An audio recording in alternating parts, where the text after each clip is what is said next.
Hi guys, Andreas here and welcome to another video. Today we're talking about focal length and aperture equivalent calculations between APS-C and full frame cameras. So I got a question on one of my other videos talking about the full frame equivalent of ISO. So this person apparently was told that the same way you apply a multiplication factor to an APS-C focal length to get the full frame equivalent, you have to apply that same thing to aperture and ISO to get an equivalent exposure, which is plainly false. And to be perfectly honest with you guys, the more I've learned about this, the more I feel like equivalency calculation should be thrown out the window unless you're using both sensor sizes for one shoot, right? In which case, it's important to know that if you're looking for specific field of view or specific angle, it's important to know those equivalent focal lengths, right? Or if you happen to be moving from one to the other and want, for example, a similar lens. So in my case, for example,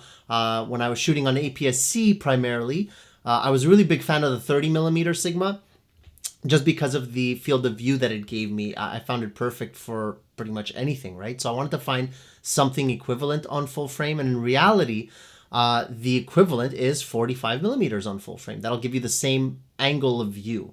Now, this has zero bearing on exposure, right? Which is what I'm about to show you with these sample images. So that's kind of what I want to show people, is that even though knowing the equivalence and the crop factor matters to a certain extent, especially if you're moving from one to the other and you want to get, similar product, it doesn't really matter in general terms for your photos and videos. So what we're going to do here is put both cameras, the A7C and the A6000, on the same settings. So the shutter speed will be 1/125. The ISO will be, I believe, at ISO 200. And we'll be shooting at f4 on both cameras. And what you'll see is that the depth of field will change because a full frame sensor will have more depth of field. However, the exposure won't necessarily change between the two. So the amount of brightness you'll get in both images is the same with all the same settings, right? And that's kind of what I want to show.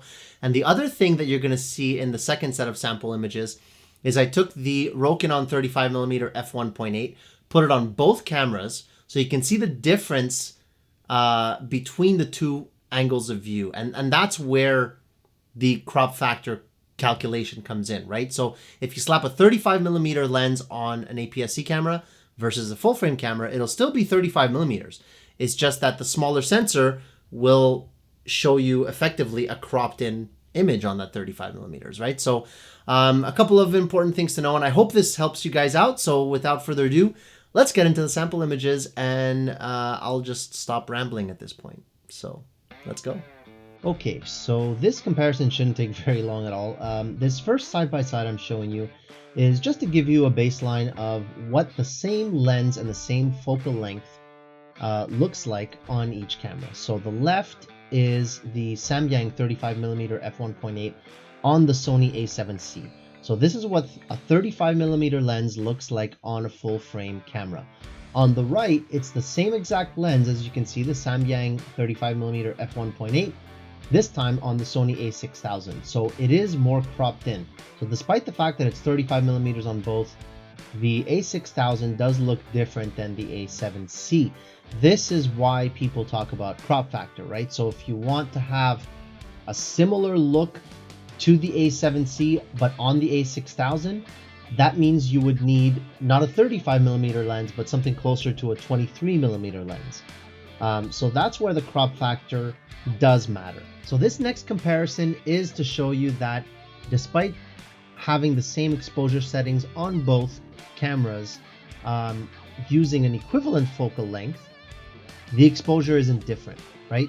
So when you're talking about applying that 1.5 times crop factor to APS-C versus full frame to get the full frame equivalent, we can see here on the right, the Sony A6000 using the 16-50 kit lens at 23mm has a similar, I might have been a little bit off, but a very close field of view to the 35mm focal length on the Sony A7C.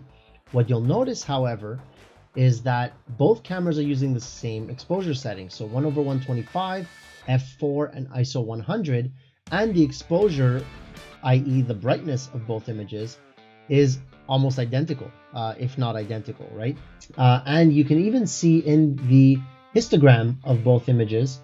So if I make that a little bigger, you guys can see the histogram of the A7C versus the A6000, and they're pretty close. So it gives you an idea that the exposure is the same on both, and the crop factor has no bearing on how bright an image is based on the aperture.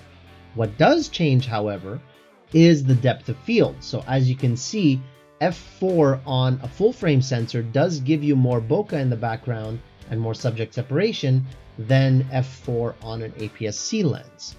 So there is a difference, but in terms of exposure, there really isn't any difference whatsoever. So if you have an f1.8 lens on your crop sensor camera, it will let in the same amount of light as an f1.8 lens on a full frame camera. So very important point there to keep in mind. So in our last comparison, I'm going to take again the same focal length on the A6000, which is 23mm, and as you can see, the equivalent calculation in terms of crop factor is 35.119. So this is a fairly good comparison, I think, between the kit lens at 23mm on APS-C versus the Rokinon 35mm on full frame. And if we take in terms of depth of field the crop factor calculation, f4 on a crop sensor camera should equal to about f6.12 on a full frame camera. And what we notice here, setting the full frame camera to f5.6 and the crop sensor camera to f4, is that indeed the depth of field is much more similar than when both cameras were set to f4. However, the exposure on the full frame camera is significantly darker than the APS-C camera. So applying that crop factor to the aperture will affect your exposure, in effect requiring you to change either the ISO or the shutter speed to brighten up this image and get an equivalent exposure, which of course you don't want. So that's the sample images, guys. I hope this video wasn't too long. I hope it helped you out and it helped you understand what crop factor is, why it should not be applied in 95% of cases. Honestly, throw it out the window. If you want a 35mm field of view on an APS-C camera, get a 35mm lens for the APS-C camera and be happy with it. If it's an angle of view you like, the focal length is almost irrelevant at that point, right? Just find something you like shooting, find something that's appropriate for the subject that you're shooting, and that's all that really matters. And then if you like that specific product and one day you move up to full frame, or vice versa, if you go from full frame to APS-C, then you can use crop factor to find an equivalent product, sure. But beyond that, crop factor calculations are kind of useless, especially when applied to aperture and ISO values in terms of their relationship to the exposure triangle, right? So I'm saying a lot of photography related words to make myself sound like I know what I'm talking about. If you think that's the case and I've conned you into thinking that, hit that subscribe button, please. It helps me out. Hit that like button if you got something out of the video. Thanks for watching, and I'll see you guys in the next one. Take care.